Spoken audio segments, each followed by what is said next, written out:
যোৱাকালি ৰাতি 12টা বজাত আমাৰ বিজয় দাস বুলি এগৰাকী যুৱক, তেখেতে জালুকবাৰীৰ বাসিন্দা হয়, তেওঁক লৈ আনিছিলে আবেলি ৰাতিৰ সময়ত। কেজুৱেলিৰ পৰা বাকী টেষ্ট কৰাৰ পিছত তেওঁক আমি ডায়েগন'চিছ কৰিলোঁ, বা যোনখিনি তেওঁলোকৰ ঘৰৰ সতীৰ্থই ক'লে, হিষ্ট্ৰী দিলে, তাৰ মতে আমাৰ লোৱাৰ ৰেছপিৰেটৰী ইনফেকশ্যন কেইদিনমানৰ পৰা হৈ আছিলে বুকৰ, আৰু তেখেতৰ কলা পায়খানা হৈছিলে। তেখেতে একচুৱেলি মদ্যপান কৰি থাকিছিলে, চ' তেওঁক আমি এলকহলিক লিভাৰ ডিজিজো আছিলে, লগতে হেমাটেমেচিছ যোনটো ব্লাডটো ওলাই গ'লে হয়, লগতে গা চা ফুলি আছিলে। তাৰমানে কেইদিনমানৰ পৰা ৰোগত আছিলে চাগে, ঘৰত চাগে কোনো কোৱা নাই বা চোৱা নাই। অহাৰ পিছত আমাৰ যোনখিনি কৰিব লগা কৰিলে, কেজুৱেলিৰ পিছত আমাৰ ৱাৰ্ডলৈ লৈ যোৱা যায়, আৰু তাৰ পৰা আমি ইমাৰ্জেঞ্চি ICU, জেনেৰেল ICU, আমাৰ মেডিকেল ICU গোটেইবিলাকতে আমি খবৰ লোৱা গ'ল। কিন্তু ভাগ্যক্ৰমে তেখেতৰ আমি বেড খালী নাপালোঁ, আৰু বাকী যোনখিনি দিব লগা আছিলে আমাৰ গোটেইখিনি দিছিলেই। কিন্তু তেওঁৰ যিহেতু বেমাৰবিলাক বহুত আছিলে, আৰু বহুত ক্ৰনিক বেমাৰ, যে কিছুমান বস্তুটো আৰু চিকিৎসকে অহাৰ লগে লগে ঠিক কৰিব নোৱাৰে, কোনো ভগৱানো নহয়। ইনফেক্ট মই যোৱাকালি কওঁ, আমাৰ যোৱাকালি 339 আমাৰ হস্পিটেলত ইমাৰ্জেঞ্চিত আহিছে যোৱাকালি। জাষ্ট এক্সাম্পল এটা দিছোঁ। তাৰে 142টা এডমিশ্যন হৈছে, তাৰে 95টা মেডিচিনৰ এডমিশ্যন হৈছে। চাৰ্জাৰী এডমিশ্যন হয়, অপাৰেশ্যন হৈছে 7টা, ইমাৰ্জেঞ্চি মেডিচিনৰ যি বেড খুব বেছিকৈ বেয়া থাকিলে কাৰ্ডিয়েক, তেওঁলোককো দিয়া যায়। গাড়ীৰ এক্সিডেণ্টটো থাকেই, আৰু লগতে আমাৰ আজিকালি ICU বহুত কেইখন আমি আপোনালোকে জানে জাপানীজ এনকেফেলাইটিছত ৰাখি থওঁ। এই JE কাৰণে ৰখাৰ কাৰণে আমাৰ ইনফেক্ট ব্যক্তিগত খণ্ডৰ হস্পিটেললৈকো আজিকালি পঠাই দিয়ে। যদিও এটা চৰকাৰৰ এটা নিৰ্দেশনা আছে যে JE থাকিলে তেওঁলোকে ৰাখিব লাগে, আৰু যোনটো খৰচ হয় সেইটো বহনটো চৰকাৰে ঘূৰাই দিব।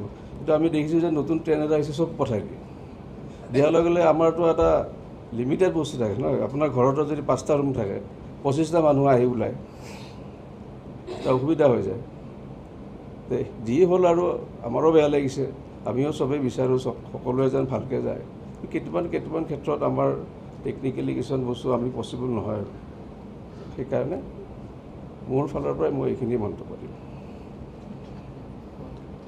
আৰু আপোনাৰ অভিযোগ আহিছে যে চিকিৎসকৰ দুৰ্ব্যৱহাৰ। আপুনি টেকনিকেলি ডিফল্টৰ কথা ক'লে, কিন্তু যিটো আপোনাৰ নৈতিক কিছুমান স্বভাৱৰ কথা আহি পৰে, সেই বিষয়ে আপুনি কি ক'ব? চিকিৎসকৰ দুৰ্ব্যৱহাৰটো কথা মাজে মাজে আপোনাক কৈ থাকে, লাষ্টতো আমি কৈছিলোঁ। আমাৰ আজিকালি বহুত যোনবিলাক নতুনকৈ নিযুক্তি হয়, আজিকালি চৰকাৰে ষ্টাফ কলেজত এটা ট্ৰেইনিং ছেশ্যনো কৰে আজিকালি, how to behave with patients. সেই লগতে আমাৰ নাৰ্ছিং ষ্টাফৰ কেইটাও কৰে। সেইখিনি বস্তু বহুতখিনি কমিছে, দুই এটা থাকিব পাৰে, মই এইটোত নকওঁ যে চব 100% নহয় বুলি নকওঁ, মোৰো কেতিয়াবা দুৰ্ব্যৱহাৰ থাকে। সেইকাৰণে সেই বস্তুটোত আমি চেষ্টা কৰিম যাতে এই বস্তুটো যেন পূৰা ৰোধ হৈ যায়। 110% চেষ্টা মোৰ ফালৰ থাকে। কথাটো কি হ'ল, তাৰমানে আমাৰ ৰিচেণ্টলি দেখিলোঁ যেতিয়া আমি শ্বিফটিঙৰ কথাটো আহিলে, এই বহুত সন্দেহজনক লোক বুলিয়ে ক'ম, আৰু আহি পেলাই আমাৰ এচিবিলাক যে থাকে, তাৰে গোটেই কপাৰ পায়াৰবিলাক কাটিব আৰম্ভ কৰে। আমাৰ প্ৰচেছটো চলিয়ে আছে। আমি যদি ইয়াতে এইবিলাক যদি সিহঁতে কাটি লৈ যায়, কাটাৰ লগে লগে এচিটো বন্ধ হ'ল, এতিয়া নিশ্চয় গৰমত অৱস্থা বেয়া। ICU-বিলাকৰো কাটে, ডায়েলিছ মেচিনৰ যোনটো ৰুম তাৰ পৰাও কাটিছে।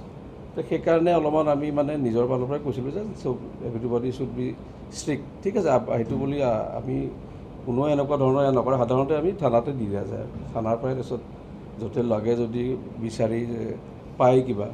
ড্ৰাগ এডিক্টটো বহুত আমি পাওঁ। ইনফেক্ট কিছুমান চোৰটো ড্ৰাগ এডিক্টেই হয়। পকেটত সেই ব্ৰাউন কালাৰ টেমা এটা থাকেই, তো সিহঁতক দি দিয়া যায়। কেতিয়াবা তেওঁলোকক জেললৈকে পঠাই দিয়ে, 3 মাহৰ যে চালান কৰে। আৰু ইনফেক্ট আজিকালি তেওঁলোকে কৈছে যে BNS মতে, নতুন মতে যে 3 বাৰ ৱাৰ্ণিং দিব লাগে। চ' সেইকাৰণে ৱাৰ্ণিংটো দি দিয়ে, আকৌ সিহঁতৰ পৰা লিখিত লৈ নকৰোঁ বুলি।